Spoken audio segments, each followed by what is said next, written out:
Imagine living your life after 50 and feeling energized and excited about your future. Welcome to the Women in the Middle podcast, the podcast for women who are ready to figure out what they want and create the life they deserve.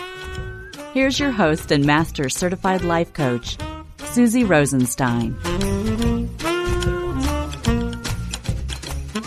Hey there, today we're talking about curiosity and insight from forks in the road in midlife. Let's go.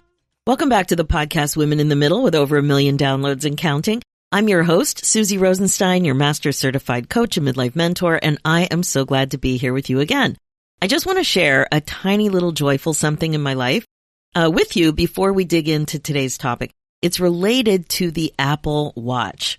Now, I have to admit, I don't use a lot of the functions of this watch, but I do like to make sure that my watch face works for me, that I like it. Now, if you don't have an Apple Watch, there's this feature that lets you choose the layout or design of your watch face, from flowers to the universe to fire to water to there's all kinds of designs, even custom photos or Mickey Mouse. So if that kind of stuff isn't for you, you can just make sure that you like the way your clock numbers for time are laid out, like digital or analog. I like a classic looking watch face when it comes to the numbers. Now, imagine my joyful glee when I updated my watch last week and noticed a new watch face option. It was Snoopy cartoons. I couldn't believe my eyes. I've been a big fan of all things Snoopy and Peanuts for decades.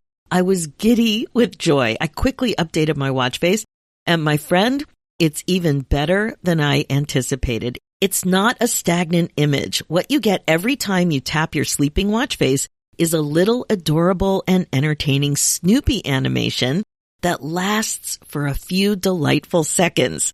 Seriously, I just tapped and Snoopy dug a hole under the number 4 and erupted. He came out the other side with dirt on his head, just left of the number 6. Now I just checked again and he's climbing on the watch hands, sliding down with Woodstock flying around, landing on his head. So I'm telling you, I have even giggled out loud. Sometimes if I'm busy doing something and I'm finding myself distracted, I'm looking out the window, looking at squirrels or whatever, I just go, oh wait, I have my watch face, and I tap. So I just tapped. Now Woodstock is, I don't know what he's doing. He's like, looks like he's shaking his feathers or stuff. He's on one of the watch hands, and Snoopy is tapping his foot, annoyed, waiting, trying to get him to come with the other little Woodstocks.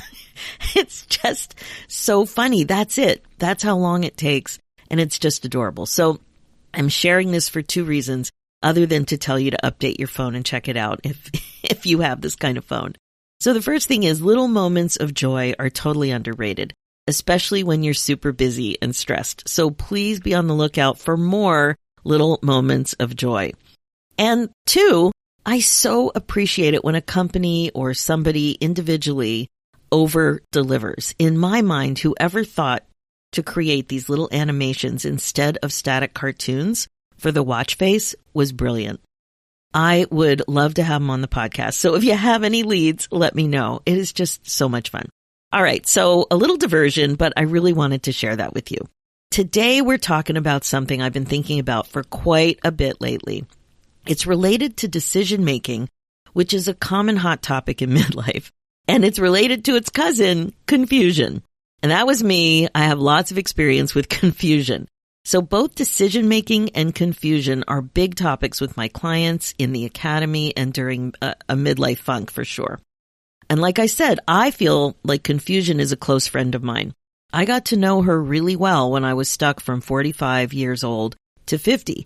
5 years of stuckness and big time confusion. There was more going on too, and we'll get to that a bit later. But with coaching, one of the super important things to do is to find thoughts.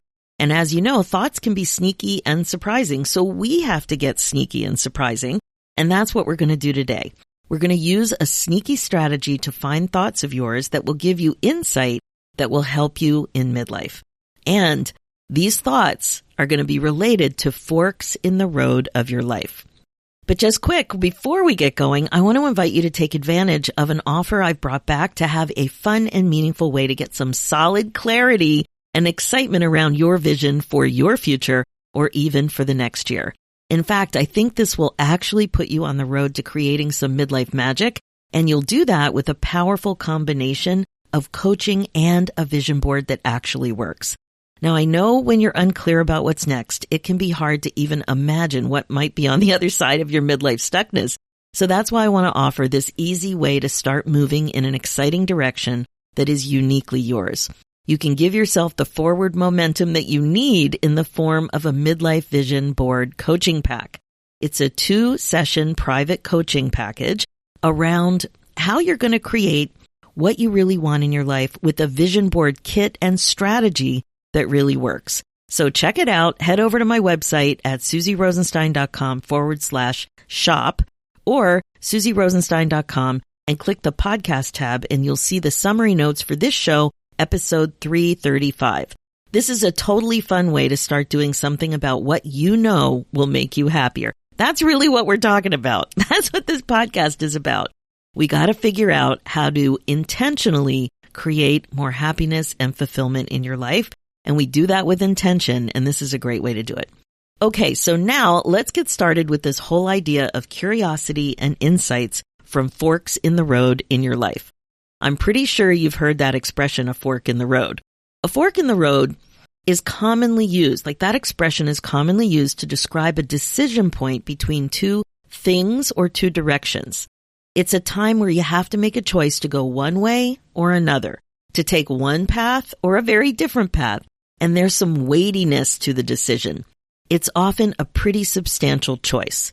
2 options are possible, and you need to pick one and usually stick with it. It's not like, oh, should I wear the blue shirt or the red shirt today? No, it's not like that. It's a bigger deal. Like maybe you're in love with 2 people and you have to pick one. Or you get 2 job offers and they are in different towns. You got to pick one. Or maybe you have to decide to stay or go, whatever that means for you, that kind of thing. Forks in the road are common, and they tend to cause a lot of confusion. The confusion can make decision-making challenging, but that's not the part we're talking about today. I've done an episode on decision-making, and I'll pop it in the show notes. So I would like to suggest that being curious about past forks in the road in your life can be a huge source of juicy mindfulness gold. Here's what I mean. Like I said before, sometimes you can really benefit from a sneak attack on your thoughts. And today we're gonna do that by going on a fork hunt. That is specifically hunting for forks in the road from your past. And it's a great way to get some solid insight into what makes you tick. And that, my friend, is the way you think about your choices and your options. As an older and wiser midlife gal, they might be working for you or not. And if not, you can totally tweak your process. Now, it's important because the way you make decisions is related to the way you think about what's possible for you in all kinds of situations. Now, you may want to pause and hear that idea again. Taking a close look at how you've made big decisions in your life is important because the way you make decisions is related to the way you think about what's possible for you in all kinds of situations. So grab a coffee or a cup of tea and a piece of paper and pen. Let's start this hunt. Number 1, the first thing to do is to think about forks, not the forks in your kitchen drawer. Think about your own personal forks in the road over the years. Try to come up with at least 3 to 5 of them to explore and learn from.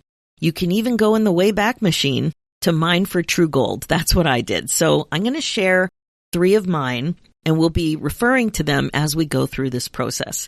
So I went back to 1982 for this one. It really stands out for me. I was a sophomore at Westchester State College, now it's called Westchester University, in Pennsylvania. It was an hour from my home, where I grew up. I heard about a cool program where I could study in a Caribbean island for a term or 2. Like I could just, I guess they had some kind of an agreement between the universities, and I could just go there and get the same transfer credits. I can't remember all of the details, but it was going to be going away to a warm tropical experience, going to school and having an adventure. And this sounded glorious to me. Y'all know I hate the cold. So what a great plan. I applied and I was super excited. Like I was giddy. I was so excited to be pursuing this. And then I got accepted to the program and I freaked out. I was overcome with fear. I have to say my reaction kind of surprised me. It was a fork in the road. I could stay the course and stay put in Pennsylvania, or I could do something completely different and exciting and go to university in a Caribbean island, like at a university on a Caribbean island. Another big fork in the road for me was in 1985. In 85, I finished my undergrad degree in Canada, so I ended up transferring to the University of Guelph in Canada, Ontario, and I applied for grad school. So it was that time, it took me an extra semester to finish university, so I had this extra year, the semester, and then time to work and apply to grad school. And I remember applying for grad school in 7 universities. 6 of them were in the States. Oh my gosh, I just had a funny memory. I was so broke then. So broke. And I remember somewhere along the line in my university career while I was in Ontario, I went to this flea market and I picked up an antique gumball machine. I thought it was so cool. And this gumball machine took nickels. So I had it in my bedroom and I remember, enjoying the gumballs and I would put nickels in there. And maybe at some point I moved it to the kitchen or I moved it wherever I was living to the living room because other people used to put nickels in there too. I was so broke. No digital online applications in 1985 or 86, whenever that was. I was so broke that I didn't have money for postage. So what I was sending in these grad school applications was whatever they required plus my thesis. So I had all this photocopying to do. It was expensive, and I think it was like $7 to $10 a package to do the mail. And I remember having to, get into my, I guess there was a key, getting into my gumball machine.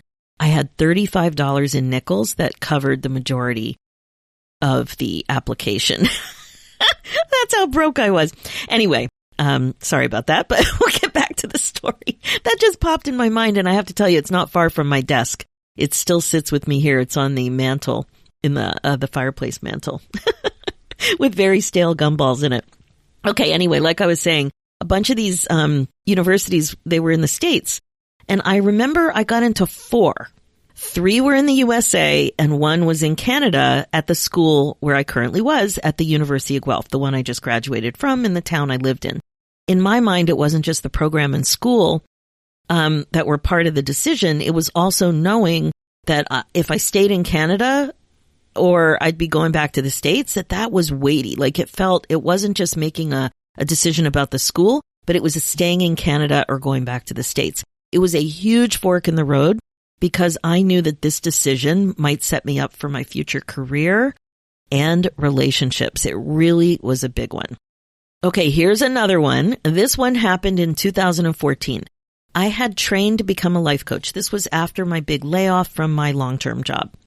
I could look for another job and be employed by somebody else, or I could give entrepreneurship a try. So just because you train to be a life coach doesn't mean you need to pursue it as an entrepreneur. There are options. I could just enjoy being a life coach for myself and doing it on the side, or I could look for a traditional job, or I could look for a job as a life coach employed by somebody else, or I could give entrepreneurship a try. So many options. And they were really different options. And it really felt like a fork in the road. Because once you start going down the entrepreneurial road, there's investments that you have to make, right? Anyway, those are the 3 examples that I came up with myself that really stood out as some big forks in the road.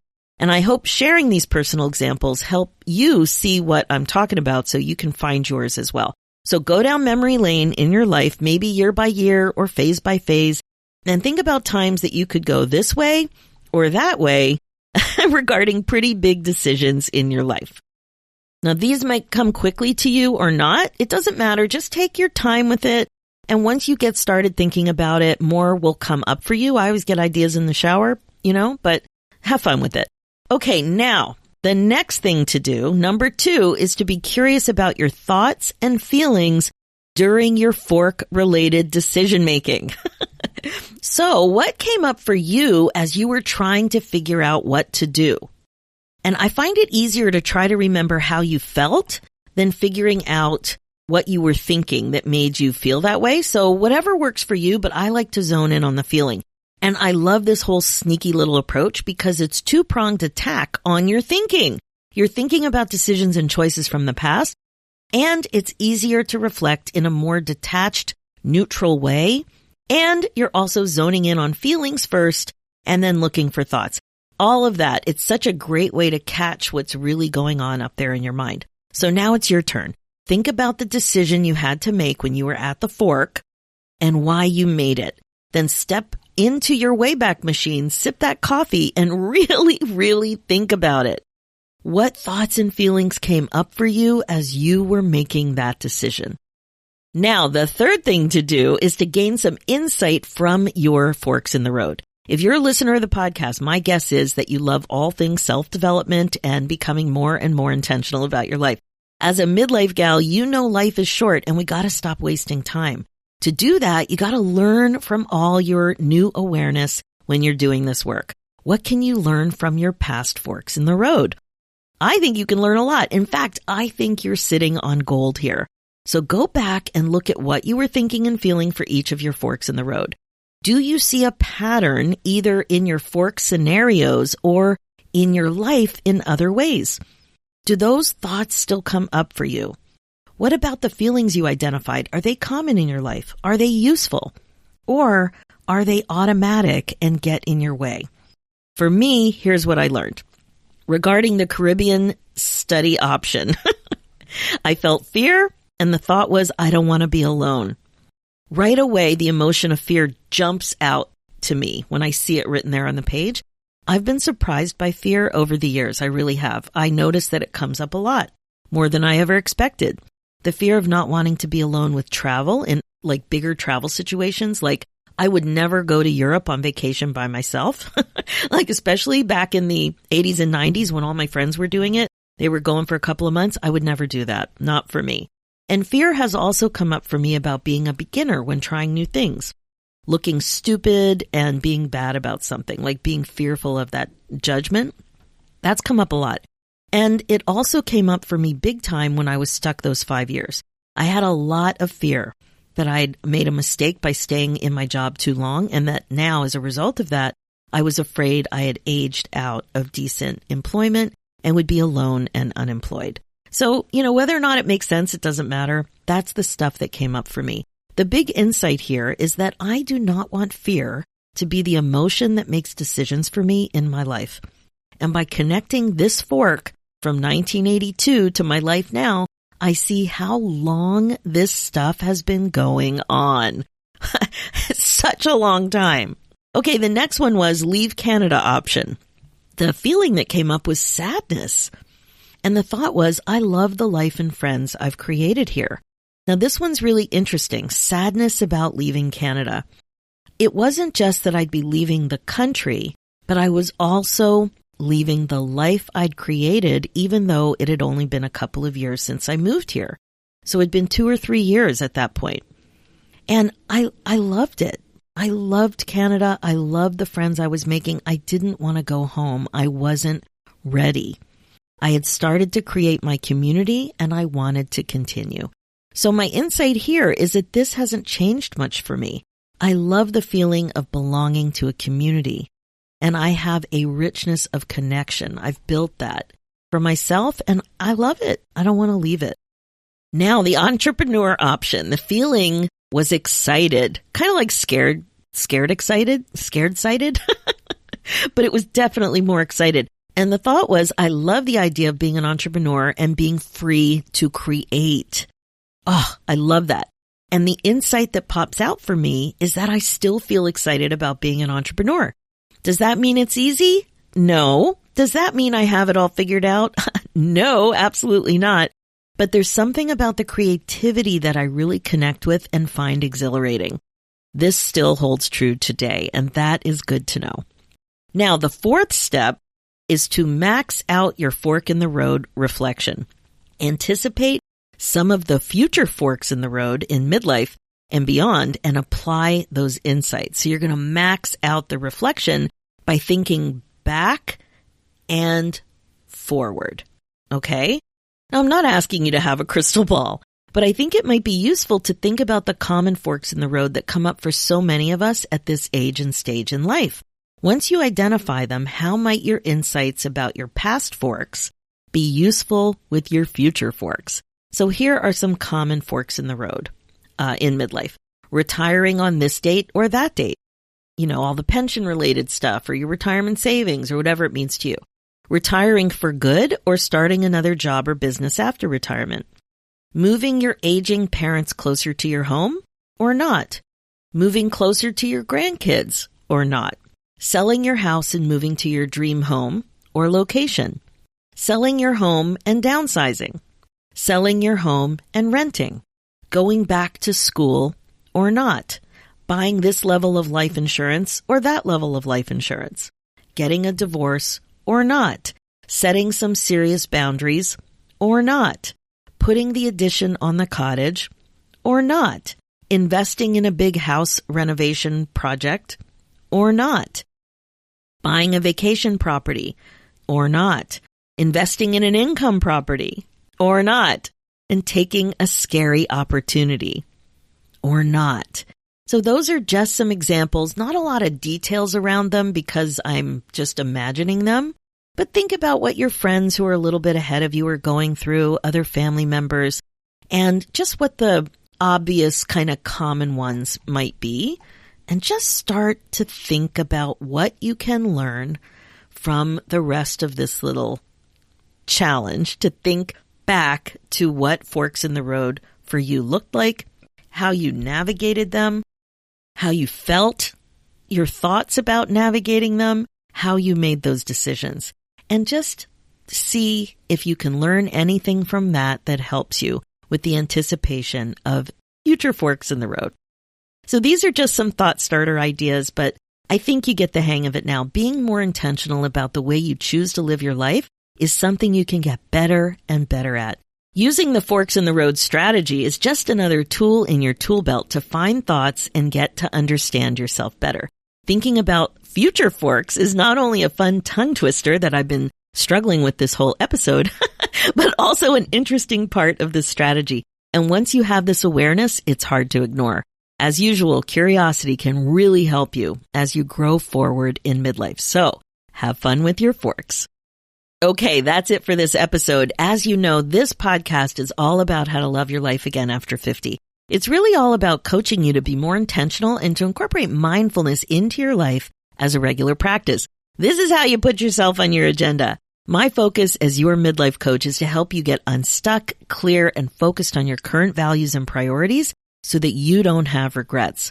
I can help you create the success you're looking for. That's why I created the Women in the Middle Academy with you in mind, because it's a warm, supportive, and fun coaching community of like-minded women who grow forward together. It is totally possible to feel great about your roadmap to a more fun, meaningful, and regret-free chapter.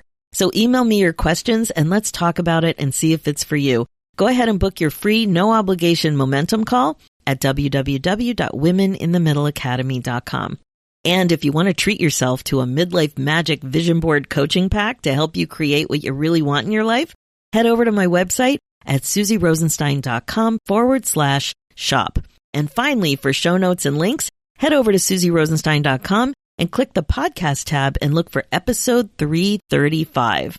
Thanks so much for listening. It's time for you to put yourself first, one thought at a time. I'm Susie Rosenstein, and I'll talk to you next week.